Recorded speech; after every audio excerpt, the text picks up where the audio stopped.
আজ একটা গল্প বলবো।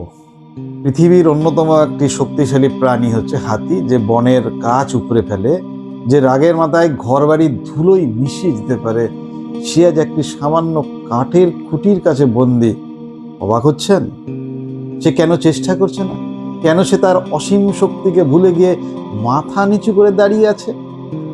আসলে সে শিকলি বন্দি নয়, সে বন্দি তার নিজের বিশ্বাসের কাছে। আর এই একই শিকল আমাদের অনেকের পায়েও অদৃশ্যভাবে জড়িয়ে আছে। আজ আমরা কথা বলবো জীবনের সেই ভ্রান্ত বিশ্বাস নিয়ে, যা আমাদের এগোতে দিচ্ছে না। বন্ধু, যে কথা বলছিলাম, যে সেই হাতির গল্প, আমি হাতির গল্পটা আগে আপনাদের সামনে শোনাই। একটি ছোট্ট হাতি ছানা বনের মাঝে মায়ের সাথে খেলছে। হঠাৎ শিকারীদের হাতে সে ধরা পড়ে যায় এবং সার্কাসে বিক্রি হয়। এই মূল গল্পটা আমি ডিটেলে আপনার সামনে বলছি। গল্পটা কিরকম? একটি আদরণী নামের একটি ছোট্ট হাতি ছানার গল্প। মুক্ত বাতাসে সে ছিল দুরন্ত, কিন্তু শিকারীরা যখন তাকে ধরে সার্কাস পাখির কাছে বিক্রি করে দিল, তার জীবন বদলে গেল। সার্কাসের মালিক তার পায়ে শক্ত একটি শেকল দিয়ে একটি বড় থামের সঙ্গে তাকে বেঁধে রাখে। তো হাতিটি শিকলটাকে, মনের হাতি তো, সে স্বাধীনভাবে ঘুরে বেড়াতো। সে সেখান থেকে ছিঁড়ে বেরিয়ে যাওয়ার চেষ্টা করল। আদরণী বারবার চেষ্টা করলো।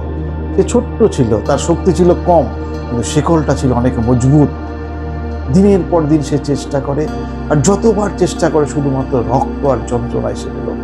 কেটে দগদগে ঘা হয়ে যায়। অবশেষে একদিন আদরণী বুঝলো এটা সে পারবে না, সে হাল ছেড়ে দিল। তার মনের মধ্যে একটা বিশ্বাস জন্মালো, এই শিকল ভাঙা তার পক্ষে সম্ভব নয়। এই শিকল ভাঙার চেষ্টা করা মানেই কষ্ট পাওয়া। এই কষ্টটাকে সে আর সহ্য করতে পারল না। একটা ছোট হাতি, সে স্বাধীনভাবে মনের মধ্যে ঘুরছিল। তাকে একটা ছোট্ট খুঁটির মধ্যে বেঁধে রাখা হলো এবং আদরণীর পরে দিন চলে যায়। আদরণীর দিন যায়, সার্কাসের দল এখান থেকে ওখানে যায়। আদরণী কিন্তু এখন বড় হয়েছে, তার গায়ে বিশাল অসীম শক্তি। কিন্তু সে এখন তাকে একটা ছোট্ট শেকলে তাকে বেঁধে রাখা হয়, এক সাধারণ ছোট খুঁটির সঙ্গে, এবং একটা সামান্য দড়ি দিয়েই তাকে বেঁধে রাখা হয়। কারণ আদরণীর শরীর বড় হলেও তার মনের মধ্যে সেই ছোট্ট হাতিটা আজও বিশ্বাস করে যে সে মুক্ত হতে পারবে না।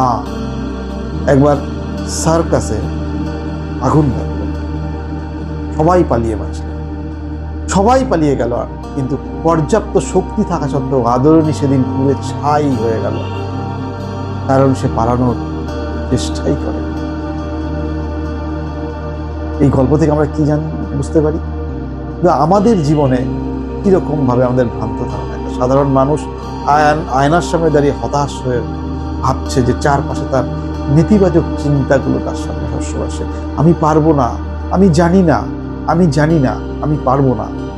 আমাদের বাচ্চারাও, স্কুলের বাচ্চারাও যে পারে না যেটা সেটা সেটাই পারে।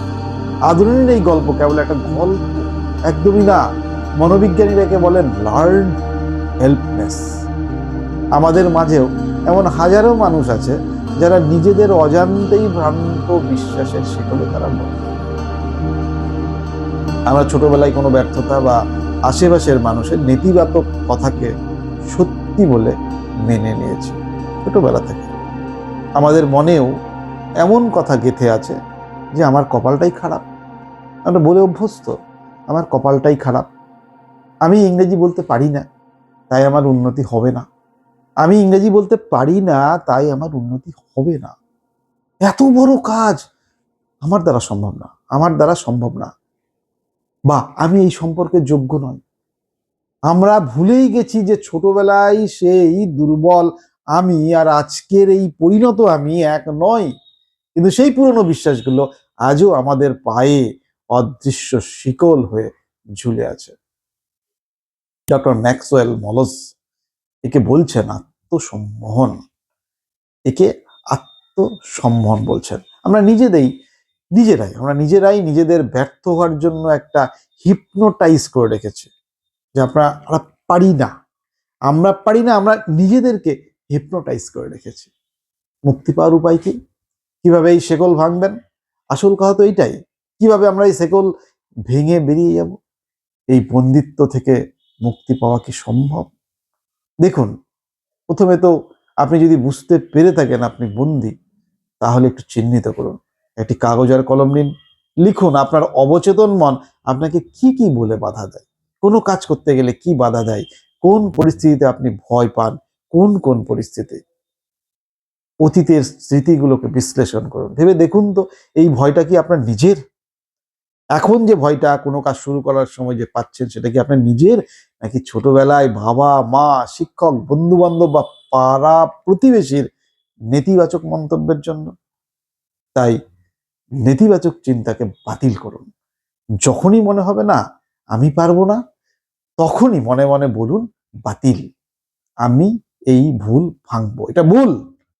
দেখুন, কোয়ান্টাম মেথড অনুসারে বাংলাদেশের একজন বিখ্যাত লেখক তার কোয়ান্টাম মেথডে তিনি বলছেন যে সাজেশন দিন, অসীম শক্তির চর্চা করুন। পৃথিবীতে কোনো মানুষই আপনার মতো নয়।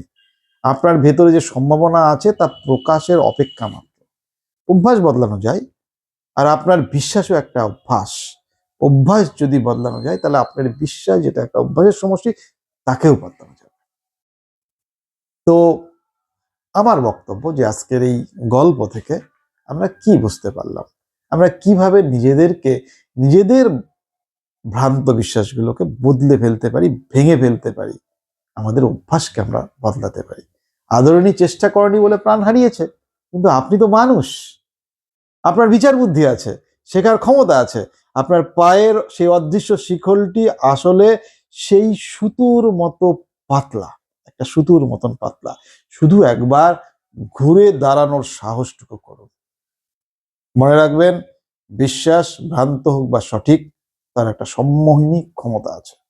আপনি যদি বিশ্বাস করেন আপনি পারবেন না, তবে আপনি ঠিক। আর যদি আপনি বিশ্বাস করেন আপনি অসাধ্য সাধন করতে পারবেন, তবে আপনি ঠিক। আজকেই সেই পুরনো জংধারা কুড়িটাকে উপড়ে ফেলুন। আকাশ আপনার জন্য অপেক্ষা করছে। ধন্যবাদ।